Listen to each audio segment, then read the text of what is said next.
Ya, sebelum kita lanjutkan dialog bersama para narasumber, pemirsa, berikut juga kami akan hadirkan bagaimana elektabilitas Capres-Cawapres ini berdasarkan sejumlah lembaga survei. Berikut kami hadirkan untuk Anda. Ya, berdasarkan sumber atau survei dari LSI DNJA, yaitu pada tanggal 6 sampai 13 November, untuk Prabowo Gibran 40,3% pemirsa, Ganjar Mahfud 28,6% dan Anies Muhaimin 20,3%. Berikutnya, dari Indikator Politik Indonesia pada tanggal 27 Oktober sampai 1 November, Prabowo Gibran 39,7%, Ganjar Mahfud 30%, Anies Muhaimin 24,4%. Selanjutnya dari Indobarometer pada tanggal 25 hingga 31 Oktober, Prabowo Gibran 34,2%, Ganjar Mahfud 26,2%, dan Anies Muhaimin 18,3%. Dan ini kalau kita lihat elektabilitas capres di Jawa Barat, Prabowo Subianto 59,1%, kemudian Anies Baswedan 22%, dan kemudian Ganjar Pranowo 12,8%. Kemudian ini sumber dari indikator, Prabowo Subianto 53%, kemudian Anies Baswedan 22,7%, dan Ganjar Pranowo 22,4%. Dan ini dari Poltreking sumbernya pemirsa mengenai elektabilitas capres di wilayah Jawa Barat, Prabowo Subianto 44,2%, Anies Baswedan 25%, Ganjar Pranowo 21,8%. Ya, kita langsung lanjutkan dialog. Saya mau lanjut ke Kang Emil. Kang Emil, kok tadi kita mendengar yang disampaikan oleh Mas Burhan, ini angka psikologis dari Prabowo Gibran kan belum mencapai angka psikologis 50% secara nasional ya. Seberapa yakin kemudian bisa menggenjot angka sampai 50% nanti ketika Februari 2024? Kang Emil? Iya Mbak, ini pertanyaannya terjadi saat tim kami itu kecepatannya masih slow Mbak. Oke. Kan kampanye juga belum dimulai, bahkan nggak ngelihat saya, wah kemana gimana. Nanti makanya kemarin dikumpulkan itu untuk menyuntikkan semangat. Setelah tadi malam kita sekarang ada di seluruh desa-desa, di seluruh kampung-kampung. Jadi hasil kerja kita untuk menaikkan ke 60 itu akan terjadi di minggu-minggu ke depan, kira-kira begitu. Jadi kalau membaca optimismenya per hari ini dengan pasukan TKD Jawa Barat masih gigi rendah, ini sudah hatur lumayan kira-kira begitu.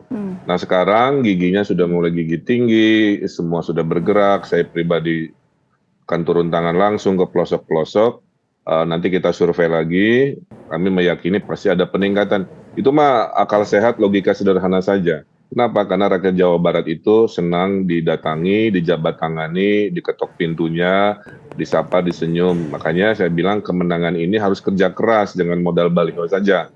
Tapi modal turun ke lapangan, menyampaikan pesan visi misi dan lain sebagainya. Nah data-data tadi yang disampaikan dari berbagai lembaga survei kurang lebih hampir mirip-mirip lah. Rata-rata Pak Prabowo ini sudah di angka per hari ini di 50-an plus minus lah ya.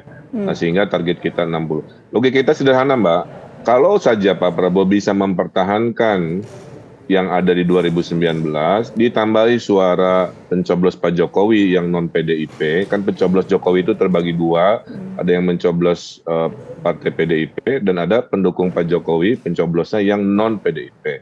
Nah kalau kita hitung sumbangan pencoblos Pak Jokowi yang non PDIP yang bisa hijrah ke Prabowo, itulah sebenarnya rumus dari satu putaran Mbak. Makanya kita minimal mempertahankan apa yang terjadi di 2019, syukur-syukur bisa lebih, apalagi posisi saya hari ini berada di rombongan Pak Prabowo dan Mas Gibran.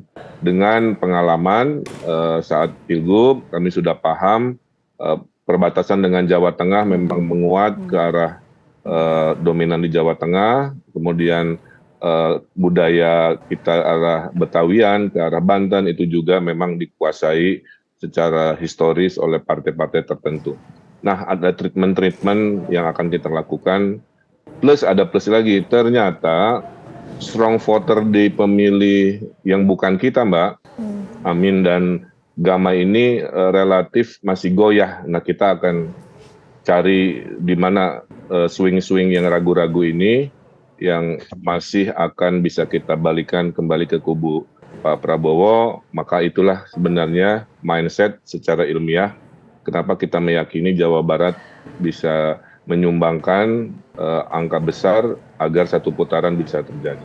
Oke, Kang Emil, ini kan masih ada minggu depan memasuki masa kampanye, terus juga Kang Emil tadi sempat menyebutkan Jawa Barat ini diyakini bisa menjadi atau mendulang suara yang cukup besar. Sebenarnya strategi atau wilayah-wilayah apa saja yang masih menjadi perhatian, Kang? Kalau tadi kan Bang Kodari sudah menyebutkan misalnya di daerah Cirebon atau daerah Banten, di mana saja persis-persisnya, Kang? Dan strateginya seperti apa? Ya, saya nggak bisa menjabarkan secara detail karena itu rahasia perusahaan. Oke. Tapi secara umum terbagi dua, mempertahankan, jangan melupakan, tetap merawat di zona yang sudah kuat dan menang. Kemudian mendua kali lipatkan semua energi untuk di daerah yang swingnya besar, yaitu area-area di perbatasan Jawa Tengah dan area-area di perbatasan Banten. Jadi Jawa Barat ibarat Mbak ya dibagi 3 sesuai peta yang tadi diakses. Itu kita kuat di tengah, agak lemah di perbatasan Banten, agak lemah di perbatasan Jawa Tengah.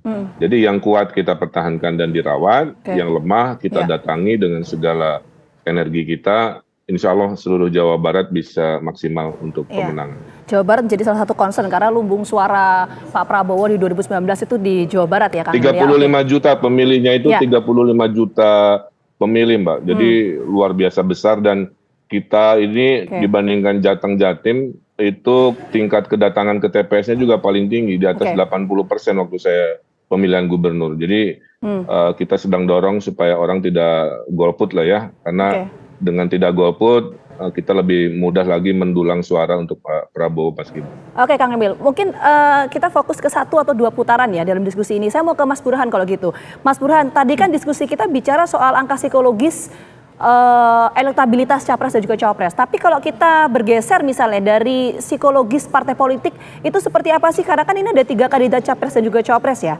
Kalau kita melihat psikologis partai politik, seberapa besar potensinya ini bisa 1 putaran?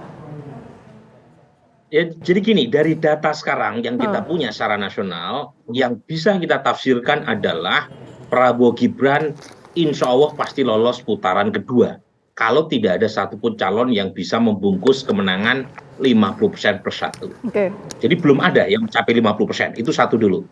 Yang kedua, mungkin nggak 3 paslon 1 putaran? Merujuk pada pengalaman 2009, mungkin Mbak.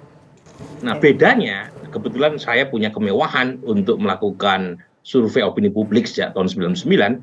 Beda 2009 dengan jelang 2024 adalah 2009 Pak SBY sebagai petahana itu memulai elektabilitas dengan sangat tinggi.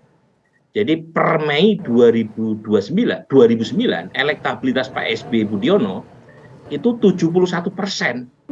Nah tiap bulan terkoreksi sekitar 3-4%.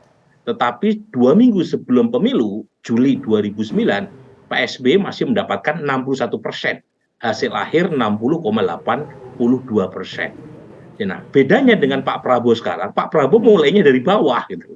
Jadi saya ingat, saya kira Pak Kodari juga punya datanya, pasca putusan MK nomor 90 yang memberi tiket konstitusional buat Gibran untuk maju, saat itu elektabilitas Prabowo Gibran itu imbang sama Ganjar Mahfud. Tetapi ada perubahan luar biasa pasca penutupan pendaftaran capres-cawapres. Jadi yang ingin saya katakan, jelang 2024 Pak Prabowo Gibran memulai dari bawah, sementara jelang 2009 Pak SBY memulai dari atas. Tetapi Pak SBY meskipun mengalami penurunan, tetapi tetap di atas 50% ketika menang di bulan Juli 2009. Nah pertanyaan ini perlu kita ajukan untuk Pak Prabowo Gibran yang didukung oleh Kang Emil. Apakah tren peningkatan Prabowo Gibran ini masih berlanjut ataukah terinterupsi atau terkoreksi ketika masa kampanye dibuka? Nah, kita harus lebih sabar untuk menunggu proses kampanye, debat, termasuk juga dinamika elektoral selama 2,5 bulan ke depan. Tapi kalau Vita tanya sekarang, trennya masih naik. Tetapi kapan tren itu berhenti dan kapan tren itu masih meningkat, hanya rumput yang bergoyang yang bisa menjawab. Oke, kapan trennya akan bergeser itu masih menjadi pertanyaan untuk beberapa waktu selanjutnya. Tapi saya ingin ke Bang Kodari.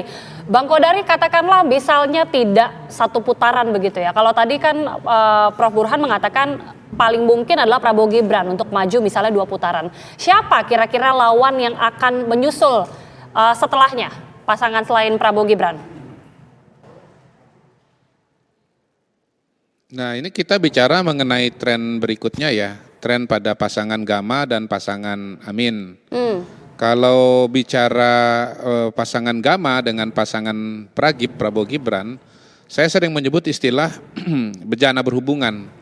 Ya, ini kan 2 calon yang sebetulnya kolam suaranya adalah pendukung Pak Jokowi, mereka-mereka yang puas terhadap kinerja Pak Jokowi.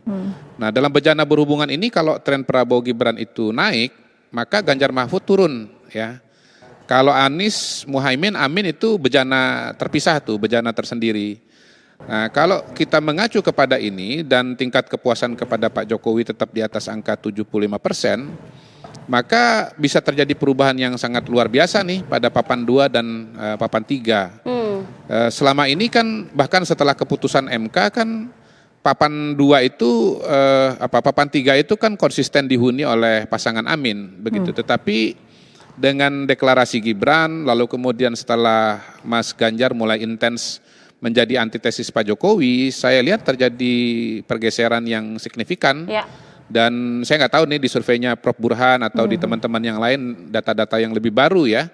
Apakah kemudian posisi Amin dan posisi Gama itu udah berubah tuh. Teorinya sih kalau tadi Prof. Burhan mengatakan bahwa pasangan Prabowo Gibran naik terus dan ini adalah bejana berhubungan, maka sebentar saya lagi nunggu senyumnya, kode-kode senyum dari Prof. Burhan ini.